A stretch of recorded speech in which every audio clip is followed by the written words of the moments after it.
HD सच्ची कहानियों पर आप सभी का स्वागत है। मैं उन सभी औरतों से कहना चाहूँगी, लड़कों की चाह में लड़कियों की अबॉर्शन ना करवाएं। एक तो आपकी सेहत खराब होती है, दूसरा उस बच्चे का क्या कसूर होता है जो इस दुनिया में आने से पहले ही उसकी सांसें छीन ली जाती है। इस बात के लिए मैं सभी औरतों से हाथ जोड़कर निवेदन करती हूँ कि आप इस तरह का कोई भी काम ना करें। आजकल तो लड़का और लड़की में कोई फर्क नहीं होता। अगर लड़कियों को जन्म देंगे और उसकी अच्छी परवरिश करेंगे और पढ़ाओगे, और वे लड़कों से ज़्यादा आपकी देखभाल कर सकती हैं, ये मेरा दावा है। आज की कहानी भी मेरी कुछ इसी तरह की है जो आप लोगों के रोंगटे खड़े कर देगी। मेरी ननद एक नर्स थी। यूँ जब भी कोई डिलीवरी केस ननद के पास आता तो वह जल्दी मेरे पति के पास भागकर आती और कहती, भाई जल्दी चलो, नया केस आया है। तो मेरा पति इतना खुश हो जाता कि मुझे 3000 रुपये देकर कहता, जाओ तुम शॉपिंग करने। मगर जब मेरा पति डिलीवरी करवा कर घर वापस आता तो बहुत थका हुआ होता था।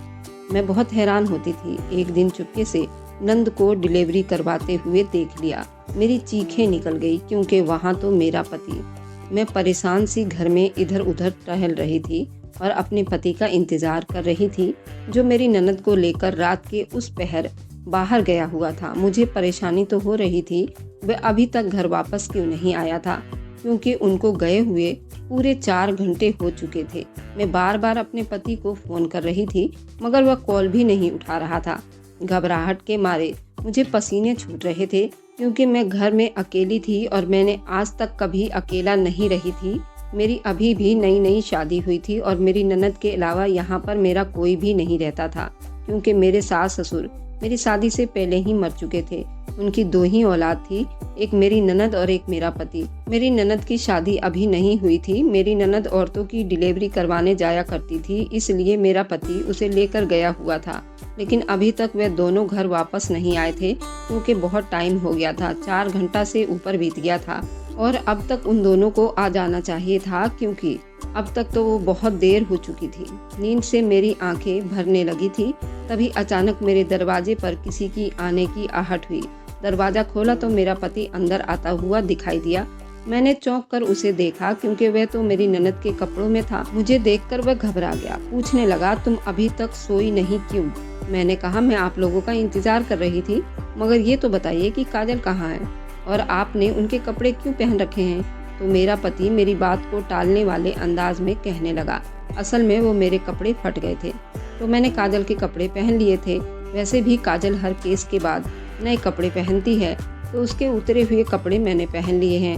सोचा कि रात को घर वापस जा रहा हूँ, कौन सा कोई मुझे देख लेगा। अपने पति की इस बात से मैं तसल्ली में हुई तो थी, मगर दोबारा से अपनी ननद के बारे में पूछा कि वह आपके साथ क्यों नहीं आई।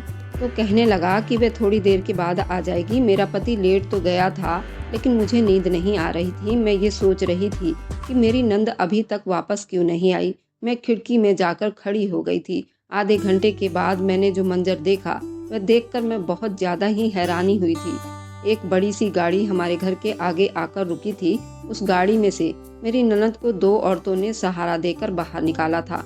मैं अचानक अपनी ननद की हालत देखकर घबरा गई और अपने पति को जगाते हुए कहने लगी, आपकी बहन आ गई है, लेकिन वह ठीक नहीं है। जब तक हम दोनों बाहर पहुंचे, 2 औरतों ने काजल को सहारा देकर घर के अंदर तक लेकर आ गई थी। मेरा पति जल्दी आगे बढ़ा और अपनी बहन का हाथ पकड़कर कमरे में ले आया। मुझे कुछ समझ नहीं आ रही थी। वह तो किसी औरत की डिलीवरी करवाने गई थी, वापसी पर खुद ऐसी बेहाल होकर आ गई थी। उसे एक कदम भी चला नहीं जा रहा था। मैंने अपने पति को कहा कि उनको अस्पताल लेकर चलते हैं, पता नहीं उन्हें क्या हुआ है। लेकिन वह कहने लगा, फिक्र करने की कोई बात नहीं है। काजल डिलीवरी करवाने के बाद यूं ही थोड़ी देर के लिए बीमार हो जाती है। मैं अभी डॉक्टर को कॉल करता हूँ, वह आ जाएगा। मैं उनकी इस तरह की लापरवाही देखकर बहुत हैरान हो गई थी।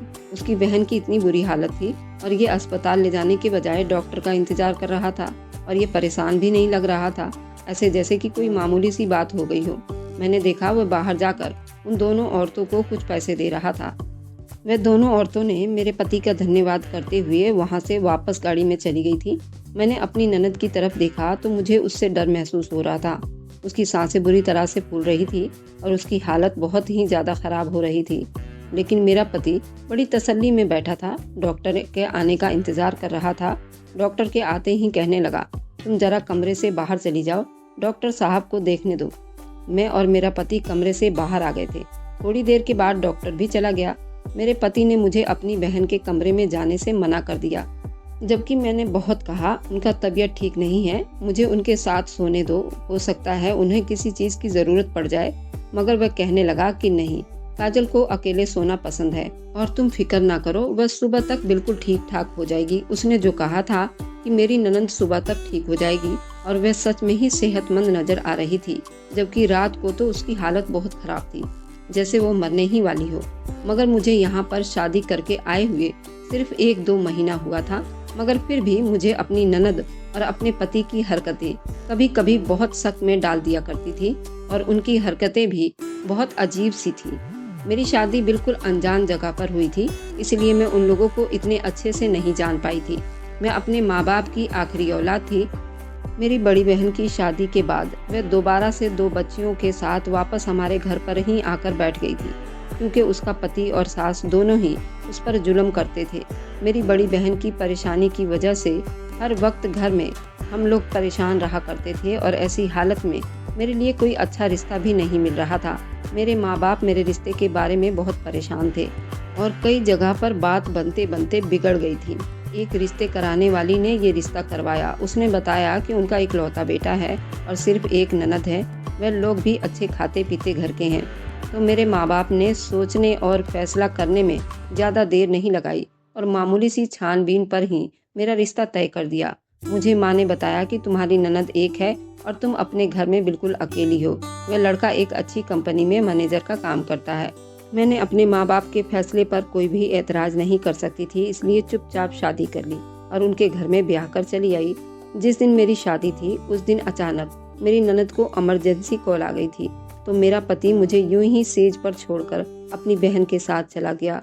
उसने मुझसे कहा था कि जब मेरी बहन को केस के बारे में कॉल आती है तो हमेशा ही मैं उसे लेकर जाता हूँ। उस टाइम मैं तो बहुत थकी हुई थी, इसलिए सो गई और मुझे पता ही नहीं चल सका कि मेरे सोने के बाद यहाँ पर क्या कुछ होता रहा।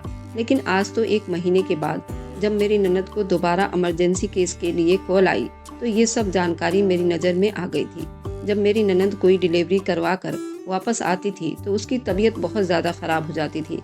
इसका मतलब तो यही था कि मेरी शादी वाले दिन भी उसकी तबीयत ख़राब हुई होगी, मगर मुझे ये पता नहीं चल सका था, और आज मुझे ये मालूम हो गया था क्योंकि मैं जाग रही थी। मेरी ननद मुझे कहने लगी, असल में ये डिलीवरी वाला काम बहुत ही मेहनत वाला काम है, और मैं थोड़ी बीमार भी रहती हूँ, तो इसलिए मेरी खुद की तबीयत ख़राब हो जाती है।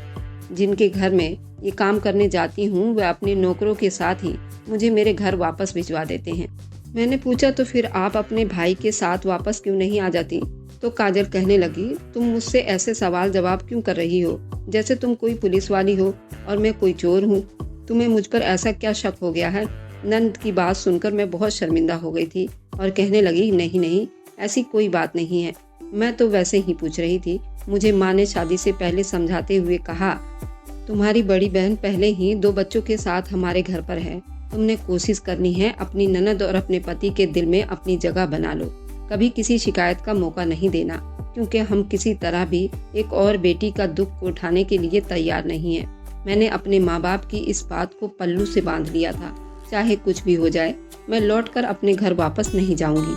वैसे भी मेरी ननद और मेरे पति का व्यवहार मुझसे तो अच्छा ही था, और वे दोनों बिना वजह मुझे रोकते टोकते तक नहीं थे, पाबंदियां भी नहीं लगाते थे। सब कुछ अच्छा ही चल रहा था। अचानक फिर से आधी रात को एक दिन मेरे पति के मोबाइल पर कॉल आई और वह जल्दी उठ गया। कहने लगा, इमरजेंसी केस है, मुझे काजल को साथ लेकर जाना होगा। वह अपनी बहन के कमरे की तरफ बढ़ गया। थोड़ी देर के बाद वे दोनों घर से बाहर चले गए और मैं सोचती रह गई, आखिर इमरजेंसी केस रात के टाइम ही क्यों आता है?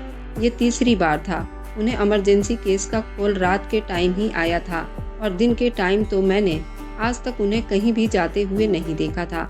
मेरा पति मुझे समझा कर गया था कि मैं उसके इंतजार में जागती ना रहूं, क्योंकि मुझे देर हो जाएगी, तुम सो जाना।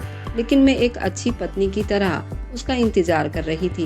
वह ठीक ठाक घर लौट आए तभी मैं सोने के लिए कमरे में जाऊं। करीब 4 घंटे बीत चुके थे, लगभग सुबह हो चुकी थी, बस कुछ ही देर बाकी थे। फिर से वही सब कुछ हो गया था। मेरे पति को मैंने आज अकेले ही आते देखा था। उसने आज फिर से काजल के कपड़े पहन रखे थे। मुझे ये बात अजीब लगा था कि चलो उस दिन तो मैंने मान लिया था कि उसके कपड़े फट गए होंगे, तो वह अपनी बहन के कपड़े पहनकर घर वापस आ गए थे। लेकिन आज भी वही सब कुछ हुआ था। वह मुझे देखकर गुस्से से कहने लगा, मैंने तुम्हें कहा था ना कि तुम सो जाओ, तुम क्यों जाग रही हो? मैं उन कपड़ों के बारे में पूछना ही नहीं चाहती थी। उसने गुस्से की वजह से मैं चुप हो गई थी और कुछ भी ना पूछा। न जाने क्यों मुझे ये एहसास हो रहा था, शायद इसलिए उसने मुझे डांटा होगा और गुस्सा किया होगा कि मैं उनके उन कपड़ों के बारे में कोई सवाल ना करूं। आधे घंटे के बाद मेरी ननद भी लड़खड़ाते हुए दो औरतों के सहारे से बड़ी सी गाड़ी में निकलकर घर के अंदर आ गई थी। आज भी काजल की हालत बहुत खराब लग रही थी। मेरे बार बार कहने के बावजूद भी उसने डॉक्टर को बुलाया जो उस दिन आया था। वह डॉक्टर, मेरा पति और मेरी ननद काजल, वह तीनों एक ही कमरे में थे और मैं कमरे के बाहर खड़ी थी तो अचानक मेरे कानों में डॉक्टर की आवाज़ आई और मैं चौंक पड़ी। वो मेरी ननद से कह रहा था कि अब तुम्हें ये काम छोड़ देना चाहिए, तुम्हारी भाभी है ना, तुम उसे ये काम क्यों नहीं करवाती।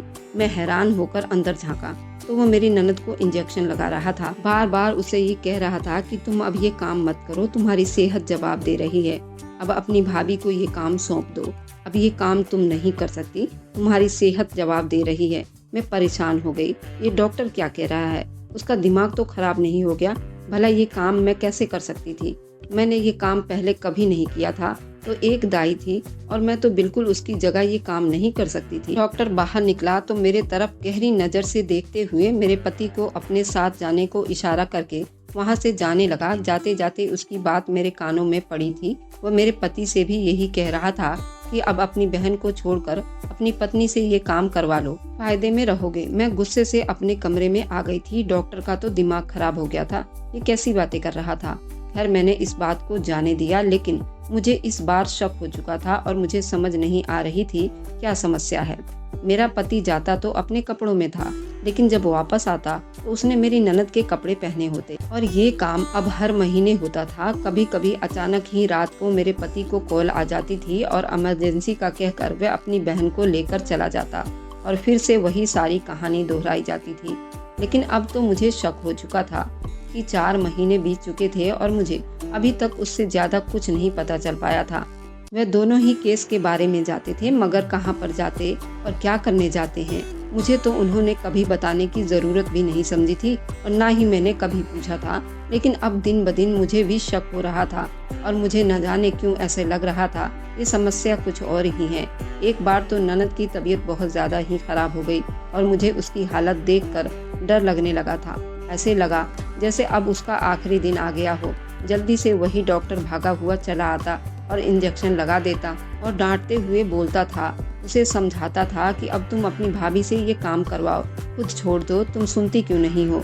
इस बीमारी में भी मेरी ननद ने उसका हाथ पकड़ रखा था, आंखों के इशारे से उसे मना कर रही थी, जैसे वह उसे कुछ बताने से मना कर रही हो। मैं ये देखकर बहुत उलझ सी गई थी और परेशानी में पड़ गई थी। क्या बात है कि ये सब मिलकर मुझसे क्या छुपा रहे हैं। मेरे पति डॉक्टर से बहुत धीरे धीरे आवाज में कहा कि अभी उसे ये सब बताने का सही मौका नहीं है। तुम मेरी पत्नी के सामने बार बार ये बातें करके उसे शक में डाल रहे हो। मगर उसने ये बड़ी धीरे आवाज में कहा था, मगर मेरे कान तो बराबर उनकी तरफ ही लगे हुए थे, इसलिए मैंने ये सब सुन लिया था। डॉक्टर के जाने के बाद मेरा पति काजल के कमरे में ही था। मैं थोड़ी देर के बाद बुलाने आई तो मेरी ननद की आवाज मुझे सुनाई दी। वह कहने लगी, भाई मेरा ख्याल है कि डॉक्टर ठीक ही कह रहा था कि अब हमें टाइम आ गया है कि उससे ये सब कुछ करवाया जाए। और ये सब सुनकर मैं परेशान हो गई थी। भला मैं दाई का काम कैसे कर सकती हूँ, और ये काम तो मेरी ननद को भी करने की कोई ज़रूरत नहीं थी, क्योंकि मेरा पति अच्छा खासा कमाता भी था। मेरा ये ख्याल था सिर्फ पैसों के लिए मेरी ननद को ये काम नहीं करना चाहिए। और अब डॉक्टर ने एक नई बात उनके दिमाग में डाल दी थी कि वे अपना काम मुझे सिखा दे, और मेरी ननद भी उनकी हाँ में हाँ मिला रही थी। मैं प्रार्थना करने लगी कहीं मेरा पति भी उन दोनों के कहने में ना आ जाए। अब तो हर जगह पर ये काम डॉक्टर ही करा करते थे, मुझे ये काम सीखने का वैसे भी कोई फायदा नहीं था। मैंने सोच लिया कि जब मेरा पति मुझसे ये बात करेगा तो मैं उसको साफ साफ मना कर दूंगी। कुछ दिनों के बाद ही मुझे मेरी बहन की कॉल आई। वह कहने लगी कि मेरी छोटी बेटी की तबीयत ठीक नहीं है, तुम मेरे साथ अस्पताल में चलो। मैं अपने पति से परमिशन लेकर मायके आ गई और अपने बहन के साथ एक गवर्नमेंट अस्पताल में चली गई। भांजे को डॉक्टर से चेकअप करवाने के बाद जैसे ही हम दवाइयाँ लेने स्टोर में आए तो मैं चौंक गई। मुझे जैसे अपनी आंखों पर यकीन नहीं आया। मेडिकल स्टोर में जो आदमी दवाइयाँ दे रहा था वह वही था जो डॉक्टर बनकर हमारे घर पर आता था, मेरी ननद को इंजेक्शन लगाता था। यहाँ पर क्या कर रहा था? ये डॉक्टर था। अगर ये डॉक्टर नहीं था तो फिर इसका मतलब तो साफ साफ यही हुआ कि हम लोगों को धोखे दे रहा था। ये सब कुछ ठीक नहीं था। मैंने सोचा कि मुझे इसके बारे में मालूम करना चाहिए। मैं बिल बनवाने वाले आदमी के पास आई और उस आदमी के तरफ इशारा करके पूछा कि ये यहाँ आपके पास कब से काम कर रहा है? ये तो डॉक्टर है ना, तो उसका यहाँ पर क्या काम है? वह आदमी कहने लगा, मैडम जी, ये आपको कहाँ से डॉक्टर नजर आ रहा है? हाँ, कुछ साल पहले उसने वार्ड बॉय का काम भी किया था। अब काफी साल से ये काम हमारे यहाँ पर ही कर रहा है। ये सब सुनकर मैं परेशान हो गई थी। एक बात तो साफ हो गई थी कि ये डॉक्टर के रूप में हम सबको ही धोखे दे रहा था। मैं अपने घर आ गई और सोचा कि मुझे अपने पति से बात करके उसकी असलियत बता देनी चाहिए। मैंने सोचा कि रात के टाइम जब वह काम से आएंगे तो मैं उन्हें सब कुछ सच बता दूंगी, मगर वे तो घर पर थे ही नहीं।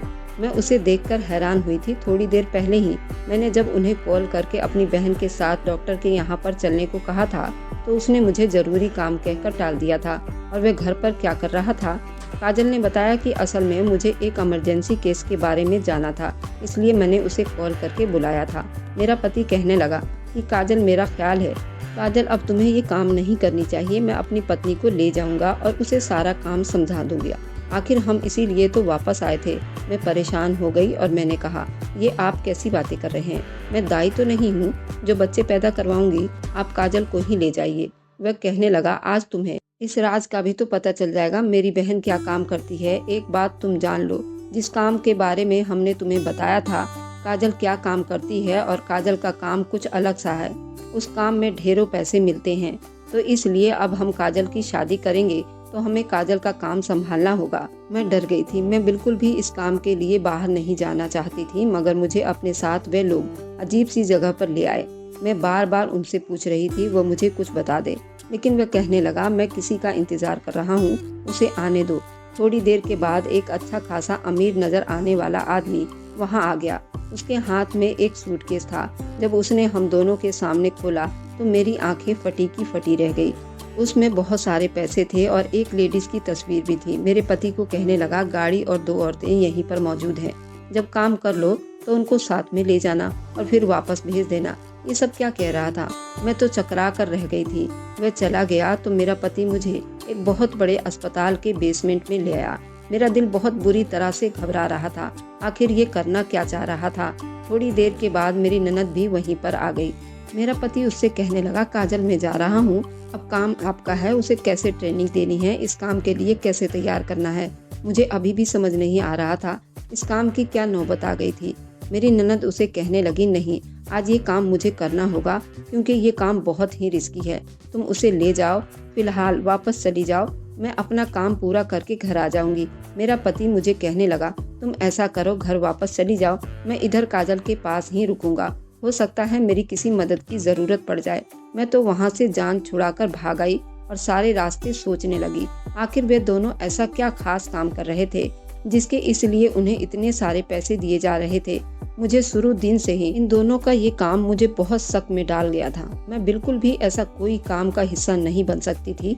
अभी मैं रास्ते में ही थी कि अचानक मुझे कॉल आया कि मुझे वहाँ पर जाकर देखना तो चाहिए कि वे दोनों वहाँ क्या कर रहे हैं। मुझे उन्होंने क्यों भेज दिया? मैंने रिक्शे वाले को वापस मोड़ने को कहा था। उसी जगह थोड़ी दूर ही पर उतर गई और पैदल चोरी चोरी वहाँ पर जाने लगी। मुझे वहाँ पर कुछ अजीब सा देखने को मिला था। मेरी ननद के साथ जो वे 2 औरतें थी न जाने मुर्दा घर के कचरे में क्या ढूंढ रही थी, और मेरी ननद उन सभी मुर्दा घर के कबाड़ को खोल खोल कर चेक कर रही थी। और वहाँ पर बहुत ज्यादा ठंड थी जिसकी वजह से मैं भी कांप रही थी और मेरी ननद की भी हालत बहुत खराब हो रही थी। और मेरी ननद ने अपने आप को पूरा सील पैक कर रखा था, तभी मेरी ननद की हालत बहुत खराब थी और मुझे थोड़ी दूरी पर इतना साफ दिखाई नहीं दे रहा था। फिर मैं एक पिलर के पास आई और वहाँ से मैंने सब कुछ साफ साफ देखा और मेरे पैरों तले से जमीन निकल गई थी, क्योंकि वहाँ पर मेरी ननद छोटे बच्चे जिसने शायद अभी 2-3 घंटे पहले ही जन्म लिया हो, उनको जोर जोर से थपकियां मार रही थी और इंजेक्शन लगा रही थी। शायद वह बच्चे मशीन में थे और वो मशीन गर्म थी, शायद वह ऑक्सीजन वाली मशीन थी। मेरे सर पर आसमान तो तब टूटा जब मैंने देखा मेरी ननद बच्चे को उठा रही थी। वह सभी के सभी लड़कियां थी। अब मेरे समझ में तो कुछ आ ही गया था, शायद इन बच्चों की वजह से ही वह इतने सारे पैसे कमा रहे थे। 3-4 घंटे बराबर काम करने के बाद वहाँ से उठ गई और उसकी गाड़ी में चली गई, जो वहाँ से कुछ दूरी पर ही खड़ी थी।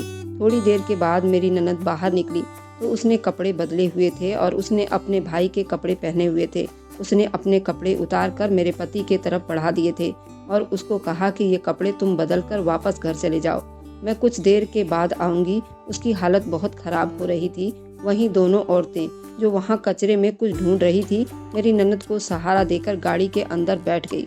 मेरा पति अपनी बहन के कपड़े पहनकर घर की तरफ चला गया, मगर मैं अपनी ननद के पीछे ही रहना चाहती थी ताकि देख सकूं कितनी देर वह यहाँ पर क्या करती है। मेरे पति के जाने के बाद कुछ देर के बाद वही आदमी आया था जो थोड़ी देर पहले पैसों का सूटकेस लेकर आया था। उसके आते ही मेरी ननद ने उसे कुछ बच्चे पकड़ा दिए और उसको समझाने लगी इस बच्चे की कैसे देखभाल करनी है। उसकी सांस बुरी तरह से खराब हो रही थी। जल्दी ही दोनों औरतों ने उसे गाड़ी में डाला और गाड़ी स्टार्ट हो गई। मैं समझ गई थी अब ये गाड़ी घर की तरफ जाएगी। मैं भी जल्दी से वहाँ से हट गई और रिक्शा करके अब घर पहुँची तो दोनों भाई बहन इंतजार कर रहे थे। वह डॉक्टर भी वहीं पर मौजूद था। मेरा पति देखते ही मुझसे पूछने लगा, तुम क्या कर रही थी और कहाँ से आ रही हो? मैंने कहा कि मैं वहीं थी और मैं वहीं छुपकर सब कुछ देख रही थी। तुम लोगों का क्या काम धंधा है और तुम लोग यहाँ क्या करते हो? मैंने सब कुछ अपनी आंखों से देख लिया था।